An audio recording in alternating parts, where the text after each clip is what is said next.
പോറ്റിയെ കേറ്റിയെ എന്നുള്ള ഗാനം മതവികാരം വ്രണപ്പെടുത്തുന്നു എന്ന് പറഞ്ഞ് ഒരാൾ പരാതി കൊടുക്കുന്നു.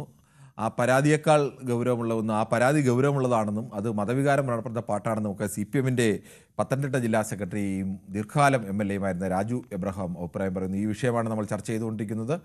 ശ്രീ കൃഷ്ണൻകുട്ടിയാണ് മണിമലയിൽ നിന്നും. ശ്രീ കൃഷ്ണൻകുട്ടി, താങ്കളുടെ പാർട്ടിയും താങ്കളുടെ പാർട്ടിയുടെ ഇടതുപക്ഷത്ത് നിൽക്കുന്ന ആളുകളൊക്കെ ചരിത്രപരമായി തന്നെ ആവിഷ്കാര സ്വാതന്ത്ര്യത്തിന് വേണ്ടി ഉറച്ച നിലപാട് സ്വീകരിക്കുന്ന ഒരു പക്ഷമാണ്. ആ പക്ഷത്ത് നിൽക്കുന്ന ഒരു പാർട്ടിയുടെ ജില്ലാ സെക്രട്ടറിയാണ് പറയുന്നത് ഏതോ ഒരാൾ കൊടുത്ത ഒരു മതത്തിൻ്റെ മൗലികവാദികൾ എല്ലാ കാലത്തുമൊക്കെ ഇത്തരം മതവികാരം വ്രണപ്പെട്ടുവെന്ന് ആവിഷ്കാര സ്വാതന്ത്ര്യമൊക്കെ പറയുന്നതിനെ തള്ളിക്കളഞ്ഞുകൊണ്ട് പറയുന്നവർ അയാളെ പിന്തുണച്ചുകൊണ്ട് ഇത് പരാതി ഗൗരവമായിട്ട് അന്വേഷിക്കണം, UDF-ഉം കോൺഗ്രസും ഒക്കെ ഏതറ്റം വരെയും പോവും തെരഞ്ഞെടുപ്പ് ജയിക്കാൻ എന്നതിൻ്റെ തെളിവാണ് ഈ പാട്ട് എന്ന മട്ടിലൊക്കെ പ്രതികരിക്കുന്നു.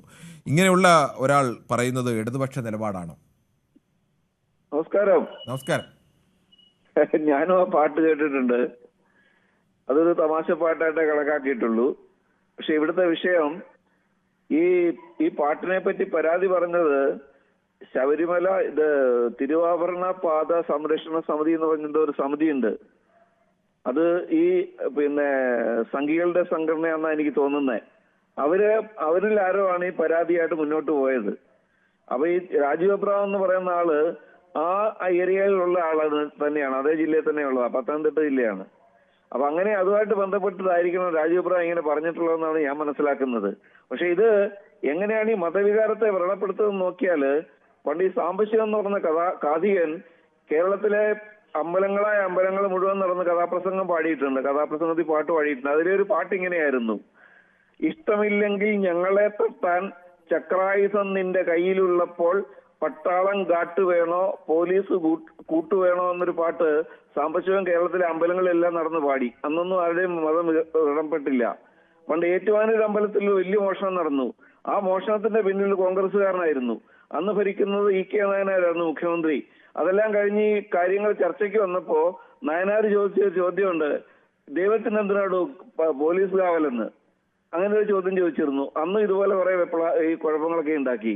ഈ പാട്ടിനകത്തെ ഒരു കുഴപ്പം എന്താന്ന് വെച്ചാല്, ഈ പാട്ട് വ്യംഗ്യാർത്ഥത്തിലൂടെ പറയുന്നത് ശബരിമലയല്ല, ഏത് ക്ഷേത്രത്തിലായാലും ഏത് ദേവാലയങ്ങളിലായാലും മോഷണം നടന്നാൽ അവിടെ ഇരിക്കുന്ന ദൈവത്തിന് പുല്ലും ചെയ്യാൻ കഴിയില്ല എന്ന് ഈ പാട്ട് കൺവേ ചെയ്യുന്നുണ്ട്. അതിനകത്തെ ഹിഡൻ അർത്ഥം അത് ആരും മനസ്സിലാക്കുന്നില്ല. ഒരുപക്ഷെ രാജീവ് അബ്രഹാം പറഞ്ഞത് അങ്ങനെ അയ്യപ്പനായിട്ട് ബന്ധപ്പെട്ടുള്ള ഇങ്ങനൊരു പാട്ടുണ്ടാക്കി കഴിഞ്ഞാൽ ശബരിമലയിൽ നിന്നല്ല ഏത് ദേവാലയത്തിൽ മോഷണം നടന്നാലും അവിടെ ഇരിക്കുന്ന വിഗ്രഹങ്ങൾ വെറും വിഗ്രഹങ്ങളാണെന്നും ആ ദൈവങ്ങൾക്കൊന്നും ചെയ്യാൻ കഴിയില്ലെന്നും മോഷ്ടിക്കുന്നവൻ മോഷ്ടിച്ചുകൊണ്ട് രാജു അബ്രഹാം വിശ്വസിക്കുന്നത് അങ്ങനെയല്ല. ഈ വിഗ്രഹങ്ങൾക്കെല്ലാം ചെയ്യാൻ കഴിയുമെന്ന് വിശ്വസിക്കുന്ന ആളാണോ രാജു അബ്രഹാം? അങ്ങനെയാണോ താങ്കൾ പറഞ്ഞു വരുന്നത്? രാജീവ് അബ്രഹാം പറഞ്ഞതിന്റെ വ്യാഖ്യാനം ഞാൻ ഇങ്ങനെയാണ് തരാൻ ഉദ്ദേശിക്കുന്നത്. രാജീവ് അബ്രഹാം പറഞ്ഞത് ഈ അമ്പലങ്ങളിലൊക്കെ മോഷണം നടന്നാലും അവിടെ ഇരിക്കുന്ന ദൈവങ്ങള് അതൊക്കെ തടയാൻ അശക്തരാണെന്നൊരു മെസ്സേജ് ഈ പാട്ട് വഴി കൺവേ ചെയ്യുന്നുണ്ട്.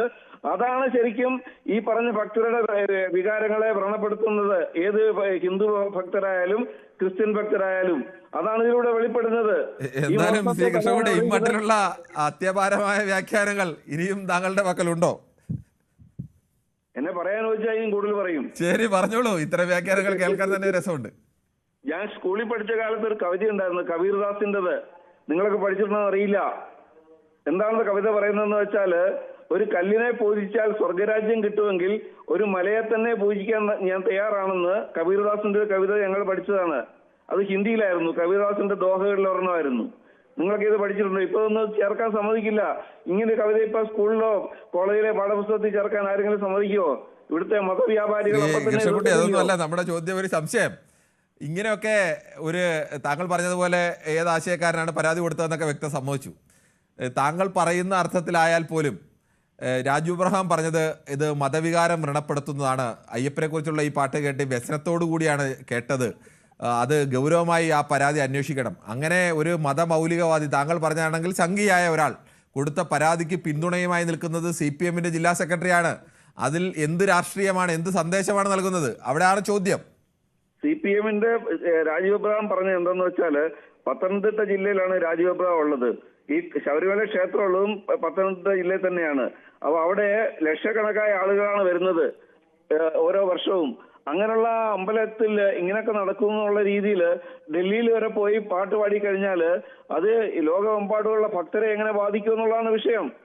അവരത് ഈ ക്ഷേത്രത്തെയും അവിടെ നടക്കുന്ന കാര്യങ്ങളെയും ഏത് കണ്ണുകൊണ്ടാണ് കാണുക? ആ രീതിയിൽ വ്രണപ്പെടുന്നുണ്ടെന്നാണ് തന്നെയാണ് ഞാൻ പറയുന്നത്. അതുകൊണ്ട് ഈ അയ്യപ്പനെ പറ്റിയുള്ള അമ്പലത്തിൽ ഇങ്ങനെ നടക്കുന്നു പറഞ്ഞ് ഒരു പാട്ടുണ്ടാക്കി പബ്ലിസിറ്റി കൊടുത്തു കഴിഞ്ഞാൽ തീർച്ചയായിട്ടും അമ്പലത്തിന്റെ തന്നെ ഒരു അല്ല, ദോഷമാണ്. ഞാൻ ചോദിക്കട്ടെ, ശ്രീ കൃഷ്ണൻകുട്ടിയുടെയും അഭിപ്രായം അങ്ങനെയാണോ?